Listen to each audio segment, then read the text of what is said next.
In the house, back with another bang on video where, ladies and gentlemen, Stade de Reims president Jean-Pierre Caillot says about Axel Disasi. He says, I know the interest of Sevilla, of course, but it will not be easy. At this time, the player is closer to the Premier League. Is it Arsenal? It could be, but I'm not saying more about it because it's confidential data. Arsene Wenger says on games being played behind closed doors, he says, will it damage the show on the long term without supporters? I'm convinced of that. It can be a short term solution. You cannot imagine a whole season played without any spectators.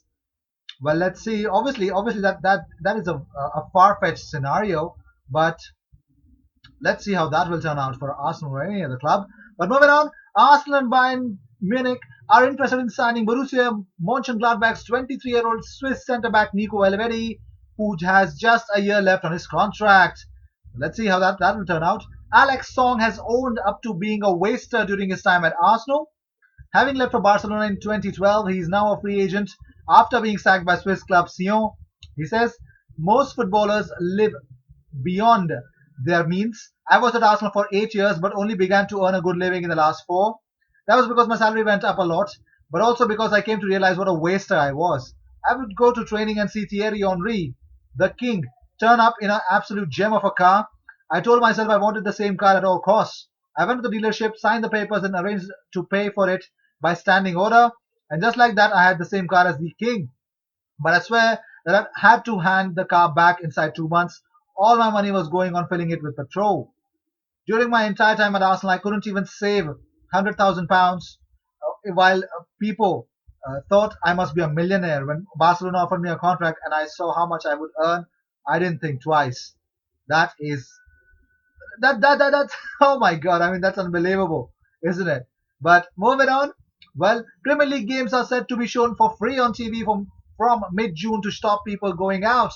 Well, Culture Secretary Olivier Dowden today confirmed the government were desperate to bring football back if it could be done safely. Well, he said, we are working hard with them to try and get it back, and I'm aiming for mid-June. The number one test is public safety.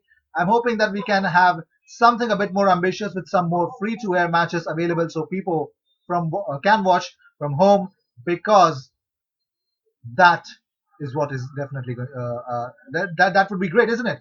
But Arsene Wenger's furious reaction to Arsenal's stunning 6-1 defeat to Manchester United in 2001, featuring a first-half Dwight Yorke hat-trick, has been revealed by Jeremy Alliday. He says Arsene went absolutely mental. We got smashed in that first half when Igor Stepanov was playing at the back.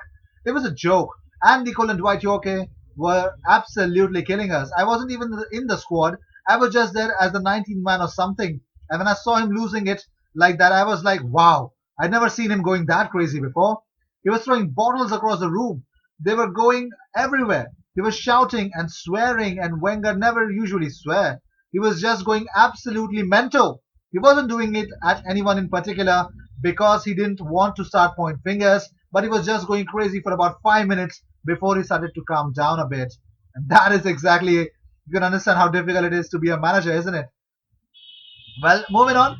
Alex Song, on leaving Arsenal when he went to Barcelona, he says, I met Barca's sporting director and he told me I would not get to play many games, but I didn't give I didn't give an F. I knew that now I would become a millionaire. When Barcelona offered me a contract and I saw how much I would earn, I didn't think twice. And this is what happens, unbelievable, isn't it? Newcastle are weighing up a £25 million bid for Odsonne Edouard. Arsenal also have an interest in the player, with Edouard contender to replace Gabon international Pierre-Emerick Aubameyang. While Celtic's initial asking price of £40 million won't be achieved, Newcastle are content to initially match the £25 million paid for Tierney. Edwards' representatives view Newcastle as an attractive next step in his career. He is subject to serious interest from Newcastle United as they are set to be taken over. And that is big news, isn't it? Well, moving on. Who did ever thought that Newcastle United will be actually taken over by a Saudi Arabian guy? Unbelievable. Well, negotiations and about Henrik Mkhitaryan on his time at Roma, he says, I felt comfortable right away, both with the team and the city. It would be nice to stay. Italian football is underrated and it has some unique qualities and it's interesting playing here. Well, moving on. Arsenal's 18-year-old goalkeeper James Hilson has signed a contract extension. Congratulations for being at the best club, for staying at the best club. Well, moving on. Coronavirus testing is underway at London Colney, according to goal journalist Charlie Watts. Plans are in place for Mikel Arteta's side to return to training in small groups on Wednesday. But first, every player and staff member must be checked for COVID-19. Well, moving on, Arsenal target Emmanuel Dennis is set for a move away from Club Brugge this summer.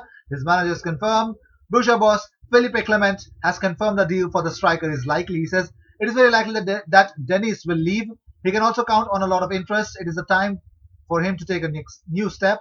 Newcastle and Sheffield United are interested in signing him. Ryan Giggs has revealed the toughest Premier League opponents he ever faced.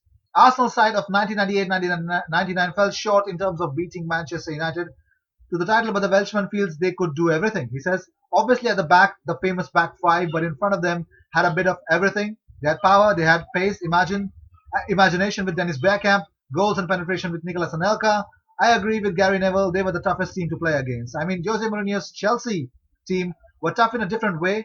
They were pragmatic and tough to break down, but Arsenal could do everything. They were similar to ourselves. They could build up, could counter-attack. They were similar right through the spine. They were so strong right from the goalkeeper through to Bergkamp and Nicolas Anelka. Well, these were the news of the day. I hope you enjoyed it. It came away all the views and news and everything with Arsenal from this platform every single day, twice. So sit back and relax and enjoy, and make sure you subscribe and hit that bell icon, because when you do that, you get 2 videos about Arsenal every single day. And help us reach 5,000 subscribers as soon as possible, because that is the next target for our channel. Because when you do that, our channel grows and you guys can help me do that. So subscribe.